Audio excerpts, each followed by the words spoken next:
भक्तामर स्तोत्र में मुनि श्री मानतुंग महाराज ने श्री आदिनाथ भगवान की भक्ति करके ऐतिहासिक करिश्मा दिखाया है। वो ऐतिहासिक करिश्मा क्या है? ईसा की 11वीं शताब्दी में मालवा प्रांत की उज्जैनी नगरी में गुणग्राही विद्या प्रेमी महाराजा भोज शासन किया करते थे।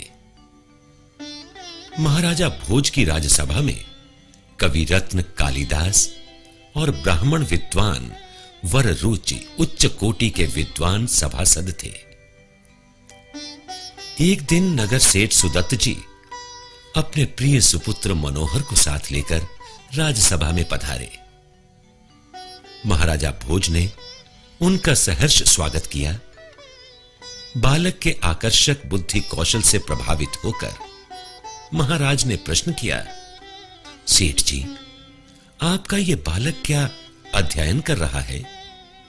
सेठ जी ने उत्तर दिया कि महाराज, अभी इसका विद्यारंभ ही है।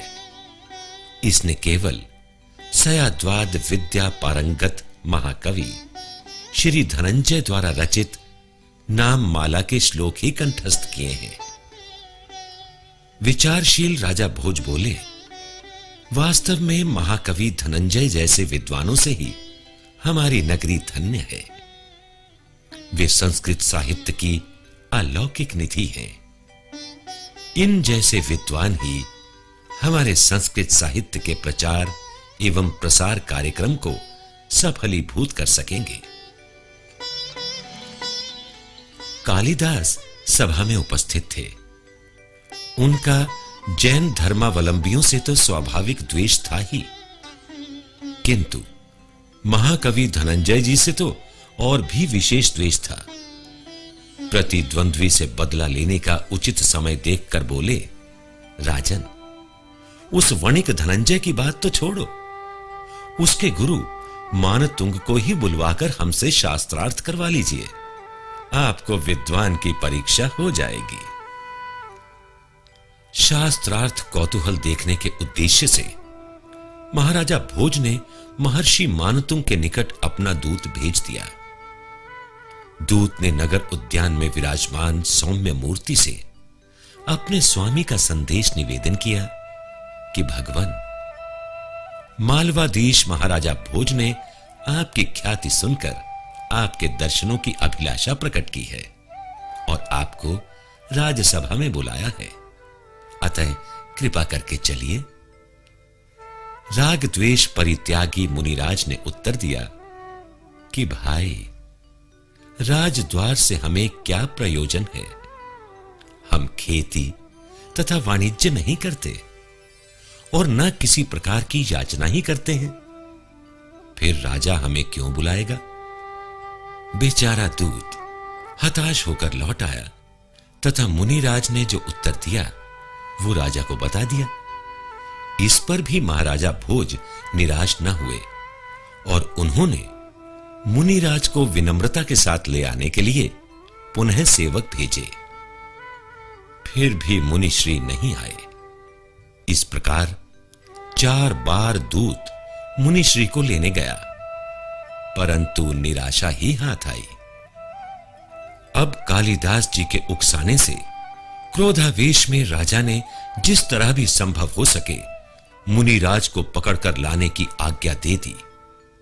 अतः सेवक आवेश में तत्काल मुनिश्री को पकड़ लाए और राजसभा में खड़ा कर दिया। उस समय मुनिराज ने उपसर्ग समझकर मौन धारण कर लिया था। राजा ने बहुत प्रयास किए कि ये मुनिराज कुछ बोले, परंतु उनके मुख से एक भी अक्षर नहीं निकला।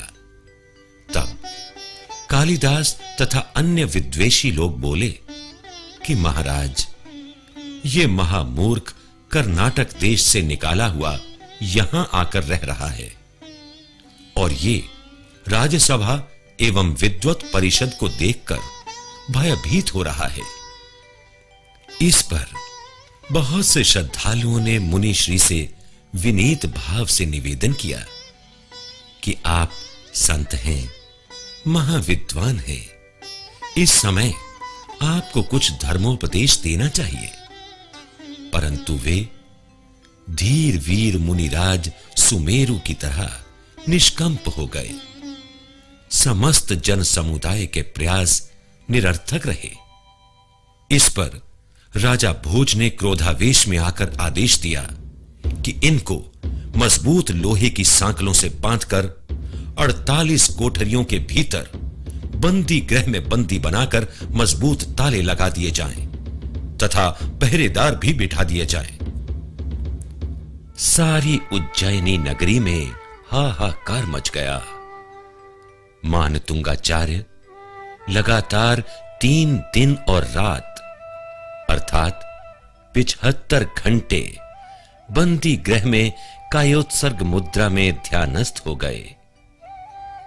चौथे दिवस उन्होंने 48 काव्य रूप भक्तामर स्तोत्र, जो रिद्धि मंत्र आदि से गर्भित थे, उनकी रचना करके अपने अंतर ध्यान से हृदय कमल पर विराजे श्री आदिनाथ जिनेंद्र की स्तुति की।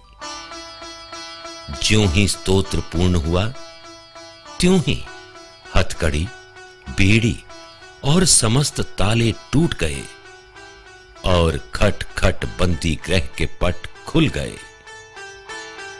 इस अनोखे और आश्चर्यपूर्ण करिश्मे को देखकर राजा भोज और कालिदास ने मुनिराज से क्षमा याचना की और बड़े भक्ति भाव से स्तुति की तथा दोनों ने प्रभावित होकर मुनिराज से श्रावक व्रत धारण किए और अपने राज्य में जैन धर्म का विशेष प्रचार एवं प्रसार कराया।